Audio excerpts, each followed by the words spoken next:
Hey, everybody, it's Eddie from Tokyo. This is your cryptocurrency update from Japan. This video is going to be a little different because for the first time, I'm going to answer 3 questions that have come up in the comment section this past week. And these 3 questions actually come up often. So I thought it might be constructive to take the questions and answer them in a video format to see if I can't get how I think, it's my opinion, on these questions in a more distributed level of hitting people who might possibly have the same questions in their minds. So anyway, first though, there is an interesting video that is out. It came out, I think it was published on the 6th. Yeah, so it's been out for about a week. It's so interesting because it's all about marketing, and here their website has only been viewed 215 times.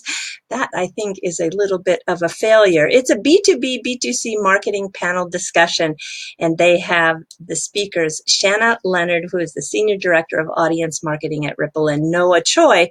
He is the client partner side for B2B specialist at Facebook. Very smart guy, very nice guy. I really enjoyed hearing his take on the questions that were posed. So you may not know it, but there is a lot of marketing going on for Ripple. And as Shanna says, they are ramping up their B2B2C model, which I'm not surprised because we have seen it, and I will show you in this video where that has popped up. So the early signs, she says, has been fruitful, but global data, it's tough to understand what the customer wants, especially in Asia. She said it's a hard nut to crack, especially when you localize it in so many different languages, and then you're dealing with the General Data Protection Regulation, which is known as GDPR. Yeah, it's a tough job. This is just not an easy job. Well, I think when you think about branding and you think about XRP and Ripple, what is it that what comes to mind? Because when you look at a company that is just 6 years old and they are building a network, and by 2020, according to Shanna, 82% of content will be in the form of video. Wow, I didn't even know that figure until I watched this panel discussion.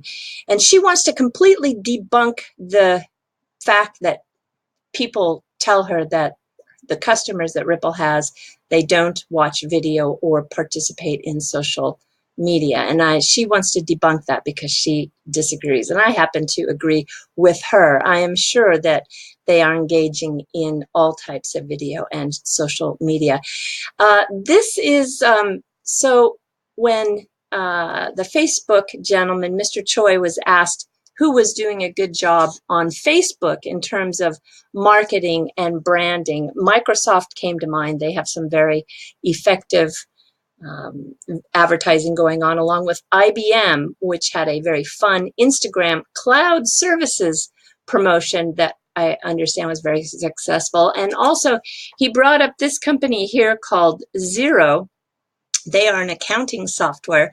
The ad is quite clever. This guy is changing the tire as the car is balancing on 2 wheels. So, of course, saving a lot of time. Still moving to where you want to go while you change your tire is a good analogy, I think, for their product. And so when you think about Bitcoin, yeah, let's take a look at this. This is the original first Bitcoin logo that was put out by Satoshi Nakamoto back in 2000 and what was this, 2009 March. Yeah. And when you think of Bitcoin and you think of branding, of course you think of the color and the B. And as far as people, who do you think of? Pompliano, Tone Vase, Andreas Antonopoulos, Barry Silbert, Mike Novogratz. I mean, yeah, there are so many faces also that represent a brand. For Ripple and XRP, gosh, that's a much more difficult question because I think that it hasn't really reached the critical mass for the C part of the equation. And that is what Shanna is going to focus on in her next, I think, strategy.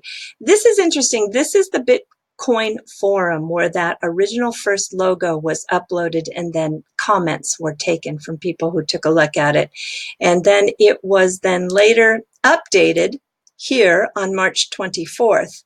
And yeah, I think it's quite nice. It's classic. It hasn't changed hardly at all. And I think it's very powerful. It has worked, in my opinion. It's been a successful brand. And when also you are interested in looking at some of those old conversations and old sites that are not available on the internet anymore, you can use the Wayback Machine. It can take you all the way back to 2012, 2013, 2014. It's very fun to look at the early stages of when Bitcoin was being branded. And we know that XRP and Ripple went through a huge branding separation back in 2017 in the fall. And it has confused some people, but I think it's, after almost a year and a half later, I think it's pretty clear. We still have people calling XRP Ripple, but I think it's getting more clear. This is one of the most difficult and challenging things to do, is to change your brand.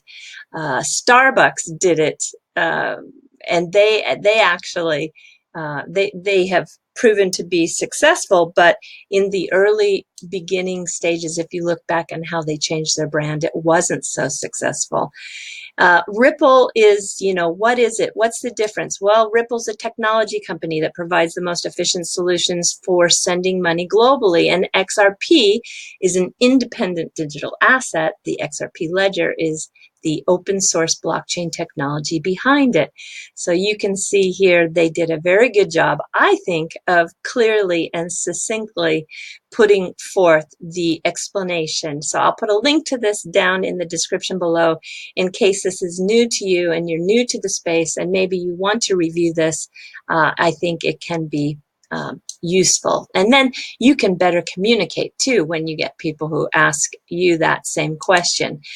Well, here is an example of a B2B2C, in my opinion, that Ripple did just recently. These are the pay it forward videos, and they are really appealing to not only the payment service providers to be able to provide the lower cost transfers for their employees and people in their service circle of service, but also this is clearly speaking to the C community, the customer community, who may be part of the Philippine community and living outside their home, and they want to transfer that money back to their family.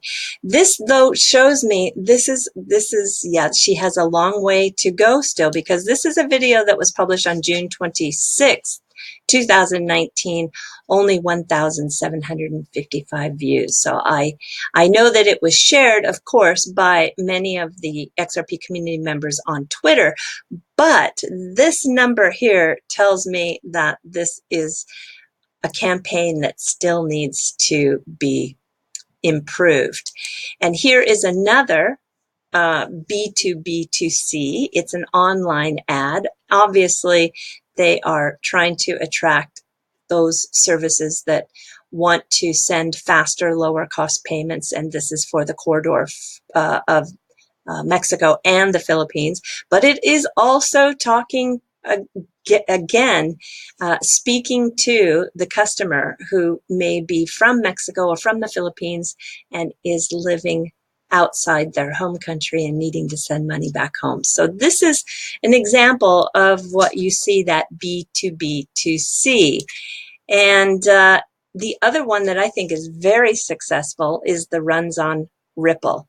So we see a lot of the Ripple customers now putting this on their website, putting it on their signage, using it for their branding as well on social media. I think this one is, yeah, very popular. All right, and so, yeah, do I have anything else? Yes. Okay, let's just jump to those questions now. Here are 3 questions that I got this week, and I think it's important to look at. Someone asked, Crypto Eddie, question, how does XRP price adjust, increase with demand when XRapid cancels out any demand when it settles within seconds. Okay, so the more corridors that light up with activity, the more market makers and partner exchanges that focus on improving and offering liquidity, the more it ties up that XRP supply. So the squeeze on that large supply with a true demand will prompt the market makers to move that price of XRP.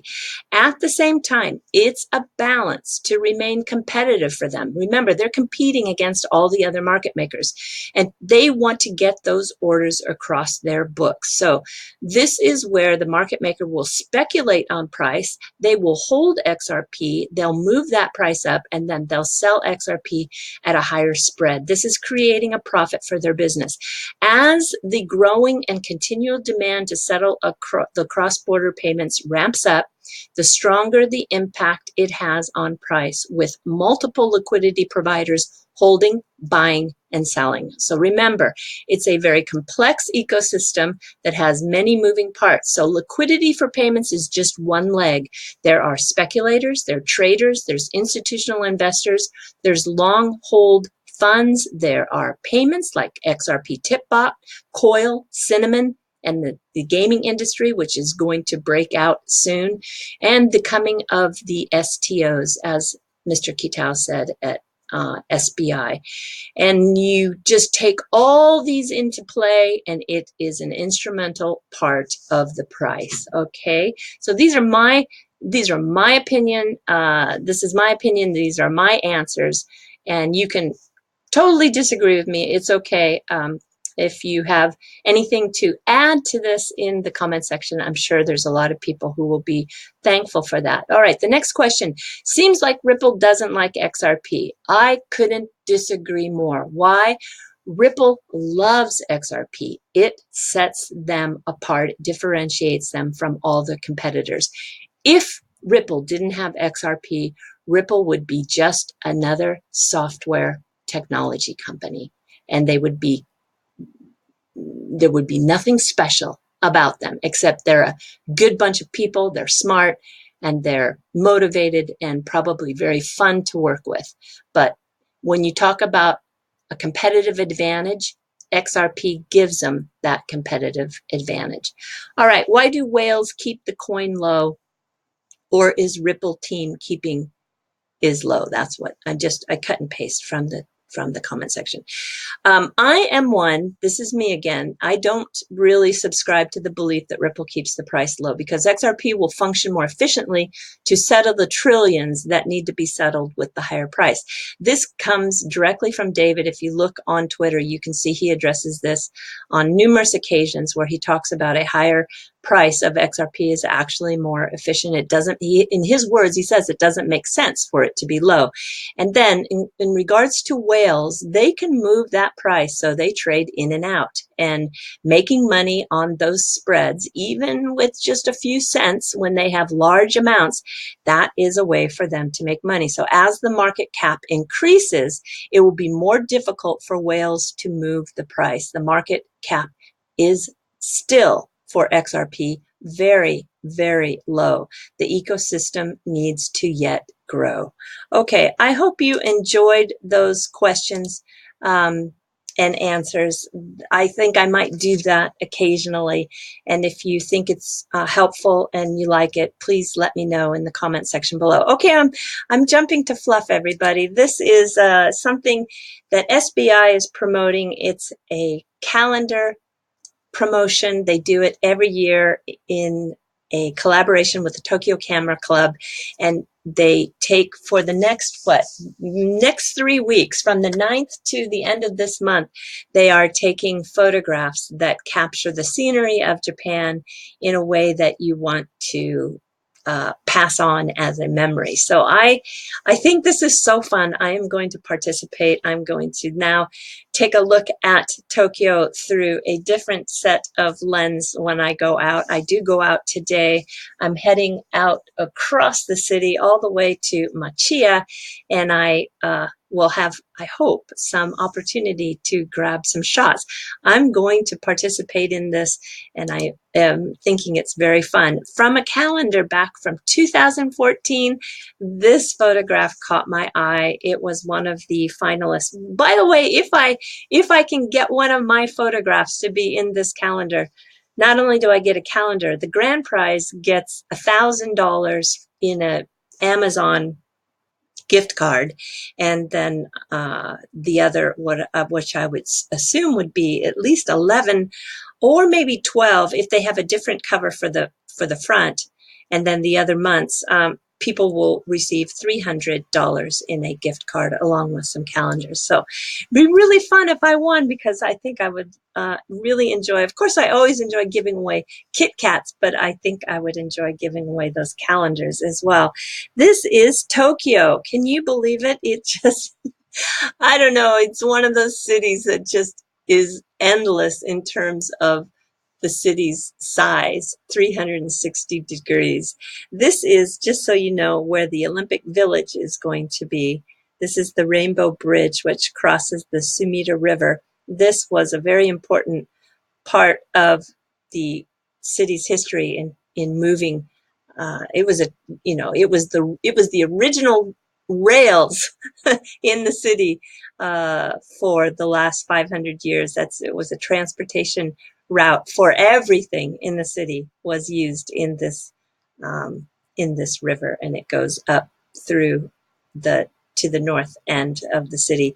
This is actually the south end of Tokyo. Here I'm trying to show you, this is where Tokyo Tower is. Anyway, it's you can see Mount Hood in the distance. So this shot is obviously in the winter months because it is snow-capped. In the summer, Mount Hood does not have its snow on top. And if I show you this area, this is Tottori. So here's Tokyo, and here's Tottori. This is the least populated prefecture in all of Japan. It's very unique. I'm going to visit it this month, and this is what I have to look forward to. Sand dunes. I bet you didn't know that Japan had sand dunes. It does, and I really want to see it. I think I can even ride a camel if I should choose to do so. The seafood, I hear, is fantastic, and I'm very much looking forward to this because it's so different in comparison to Tokyo being the least populated prefecture, and of course Tokyo is the most populous prefecture. All right, everybody. Yeah, do take care. Okay, sayonara for now. Bye-bye.